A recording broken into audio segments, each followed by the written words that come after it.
So what's amazing is right now, all the presence of love, of peace, of bliss, of harmony, it's right here in this room.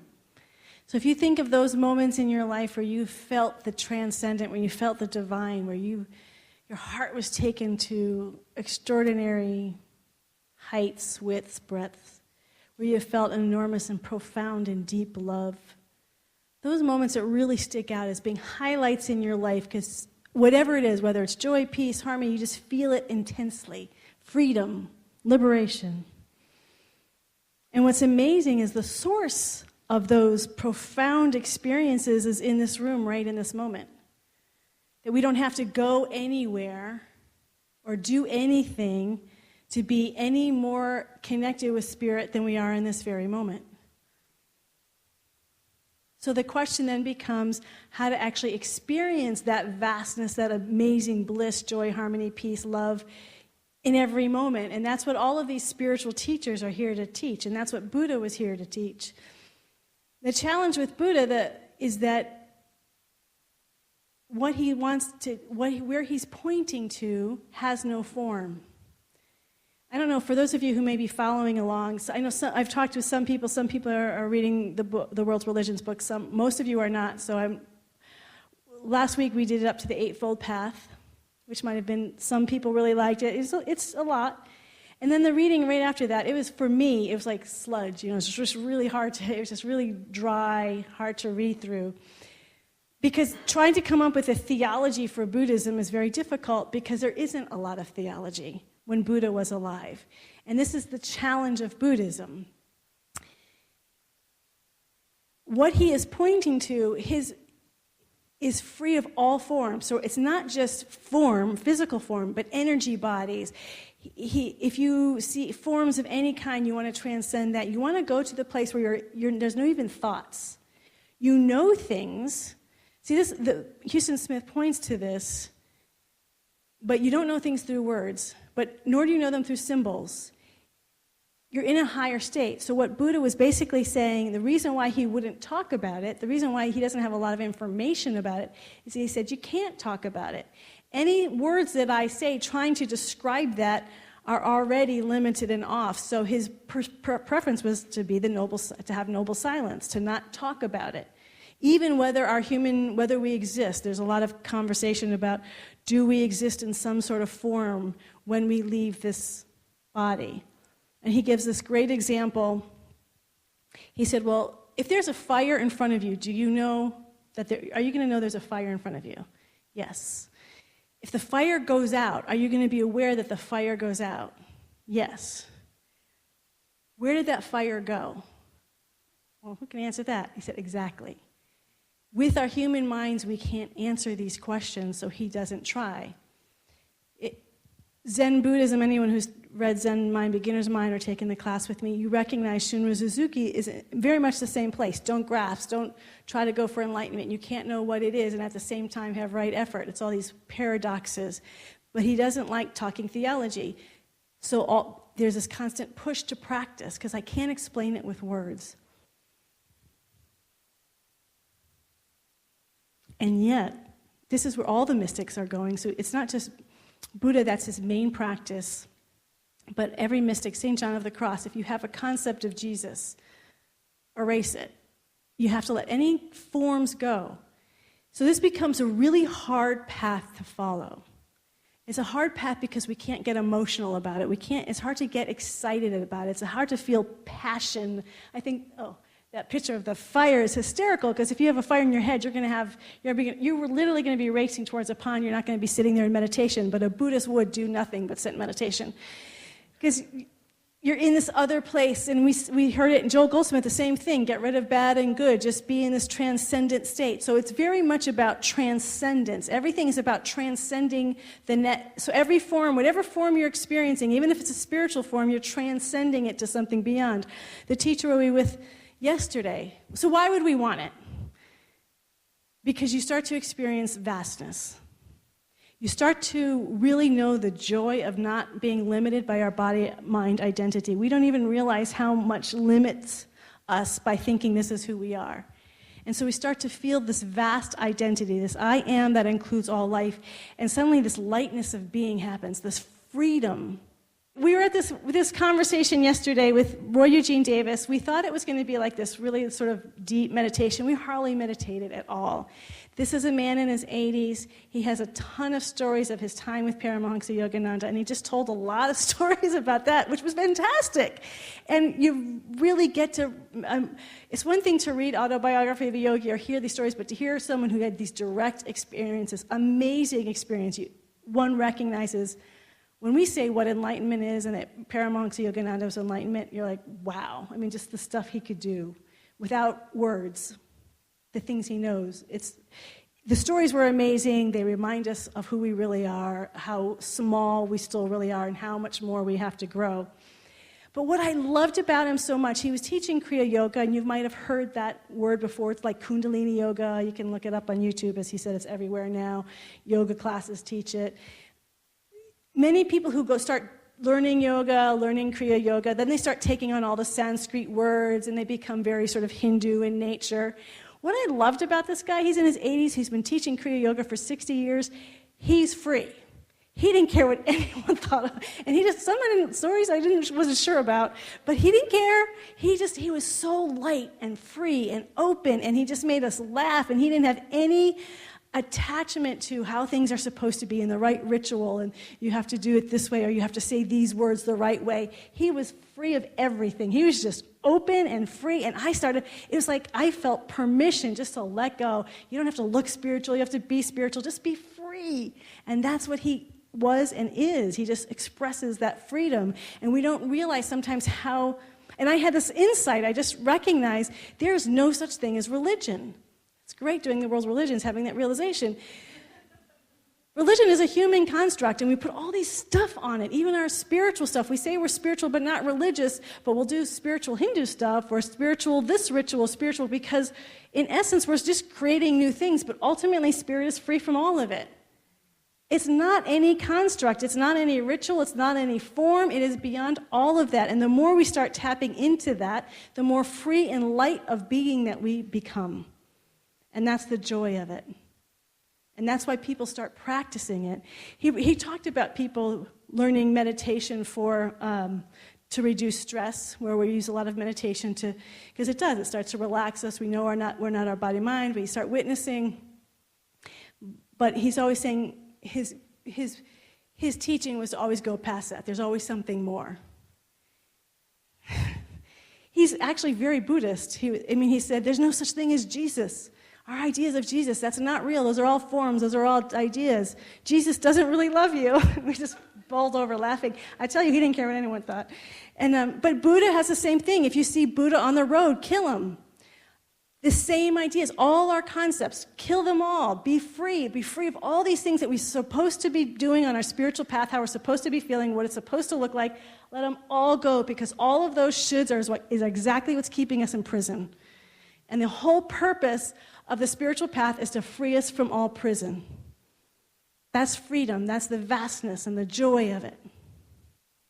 Our passion, what do we really want? Do we want to know the spirit, be this spiritual being? And my experience is that people want it, but they don't only want that. And we have to start learning about the differences and understanding them and appreciating how they're both important. And the other part is soul. Soul actually is form. It's spirit in form. I won't go on the chart, but it's where form starts to create. So that is the energy body.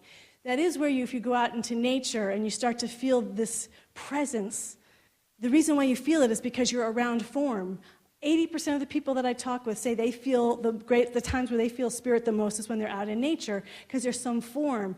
Devotional practice is one of the most prolific spiritual practices because there's some form, whether it's Jesus or a Hindu god or something that opens our heart, something that we can see, taste, touch, hear, or smell, or even energetically. So we do qi, anything with qi in it. Reiki, qigong, Tai Chi, all that's moving, all this energy, prana, Shakti, Holy Spirit, speaking in tongues, all that's moving energy around.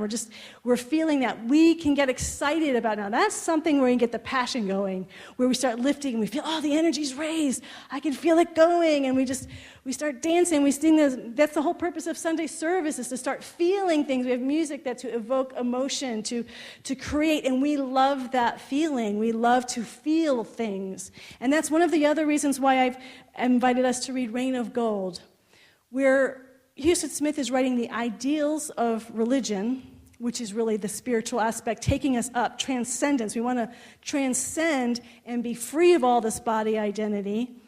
Reign of Gold is the exact opposite. Well, not the exact opposite. It's earthy. These are people of the earth who are poor, who are struggling, but they're bringing the transcendent into it. So for those of you, I know only some of you are reading Reign of Gold. If you're trying to figure out where we are, it's 2 chapters a month. So January was chapters 1 and 2, February 3 and 4, this month 5 and 6. And in this month, we see in chapter 5, people die, they're mourning, very un-Buddhist. They're mourning, they're crying, they're feeling everything. The community comes together, they're building altars, they're singing. It becomes this big emotional expression of profound grief. And that grief, and then people in nearby towns come and join them. And that grief and that communion also then starts to become this lovely reconnecting with old friends. And then the next thing you know, people decide to get married, and so it moves from a memorial to a wedding, and they're celebrating with, this is all in one chapter, and then they're celebrating and having this wonderful wedding, and then outside the Box Canyon where the story is taking place is the war, and these bad guys come in and start shooting up people and terrifying people and almost kill Lupe's family. And so, you go from death to wedding, bliss, and love, and then there's almost killing, and then it's saved, and then Lupe buries someone and feels the miracle of God, and then finds a deer that reminds her of the person that she's missing, and so now the deers are bet. Everything is felt deeply and profoundly. Prayer is happening constantly. And so Ken Wilber talks about these are 2 spiritual paths, transcendent, which is for freedom, and then the spiritual path, which is immanent, bringing spirit into form, and that's soulful, and that's fulfillment. And I loved it because what I recognized is I could experience incredible freedom, but I didn't necessarily feel fulfillment. And I was also looking for fulfillment. To me, it's like the spirituals that were created. The spirituals were created with Africans who were forced over in slave ships and were in slavery, and yet they found God. If you're going to talk about being in prison, we're all in prison in our body and mind. That's the idea. But those songs come from the systemic prison that they're in, and yet in the midst of that, calling forth the presence of God, you can feel it in the depths of your soul. Your whole body just goes, and it's the singing, and you just start crying because you can feel that connection, and it's almost like a good crying, like you can feel the beauty in the midst of so much pain, and it's extraordinary. There's a joy in the tears. There's this amazing experience of the transcendence even when we're down, and that pain is so profound. And I think the reason why we feel it is because we may not be having that experience personally in terms of a systemic slavery, but in some essence we're all slaves to this body-mind identity that we're in, and we feel the suffering of just having to be in this world. I hear from people a lot, just sometimes this world is heavy, it's hard, it's difficult. And so when you hear someone who can see the transcendent and sing through the transcendence, or that, to me, that's what art does. It finds the light in the midst of that depth. We feel something that we cannot explain. Just like when we're in the transcendent, you can't explain it, but you feel it to the depths of your being. And that's fulfillment.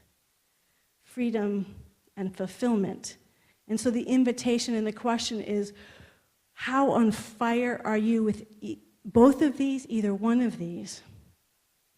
To give an example, Reverend Michael, he's one of the few people who had sort of an instant enlightenment, not just an instant awakening experience. Many of us have had those, but fully awake and stayed that way. And he still does spiritual practices every day to sustain it. And his primary practice is Vipassana meditation.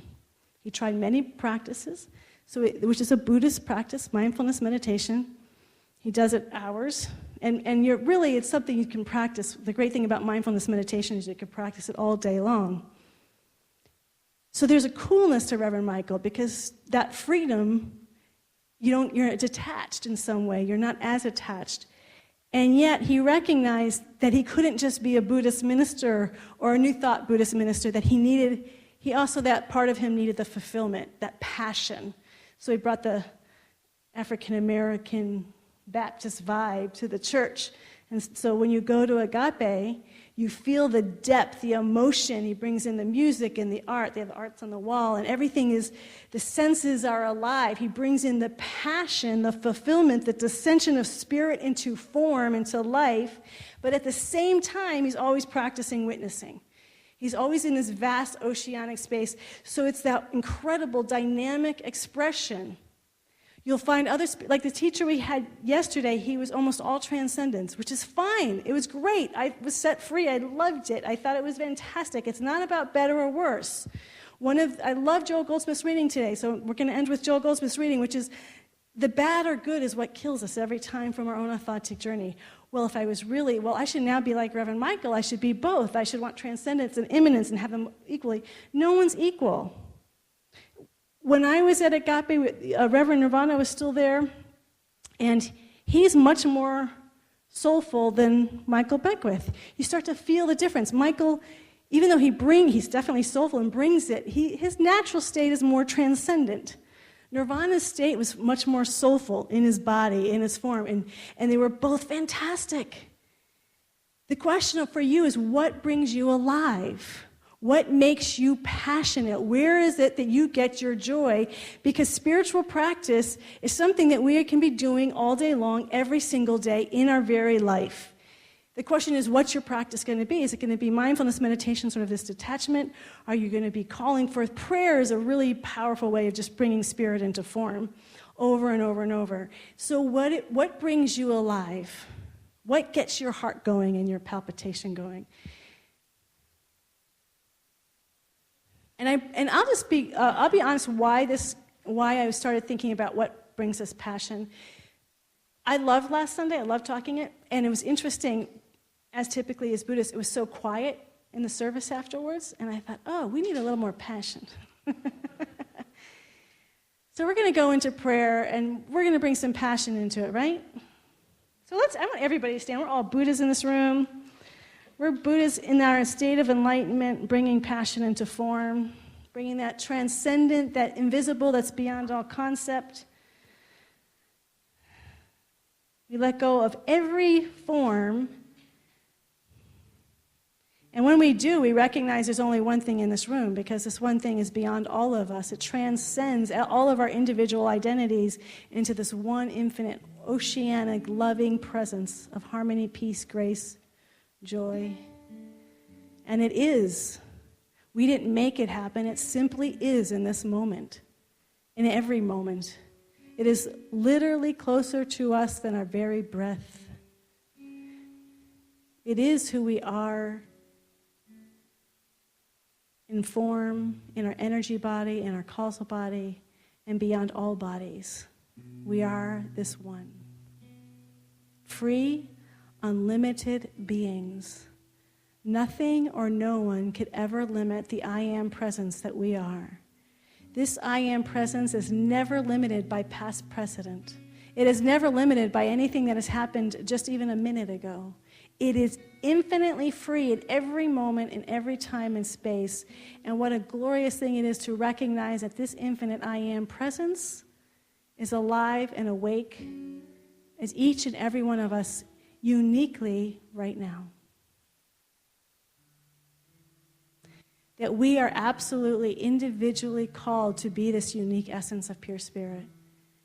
And so even as we love and bask in this infinite freedom, this oceanic oneness of all life, we also feel the fulfillment of our own individual expression. We feel the joy of all the aspects of our individual stories, the way, the nuances, the subtleties of the way our minds work, of what our hearts feel, all the emotional feelings and multidimensional things that are happening simultaneously, the physical life, this body that we inhabit. Every aspect of our being is alive and essential for this beautiful spirit to be known in form on earth as it is in heaven. And we feel the fulfillment of walking in our shoes. We feel the fulfillment of expressing God's light in every area of our life. And so right now we just breathe in this wholeness and this perfection that is.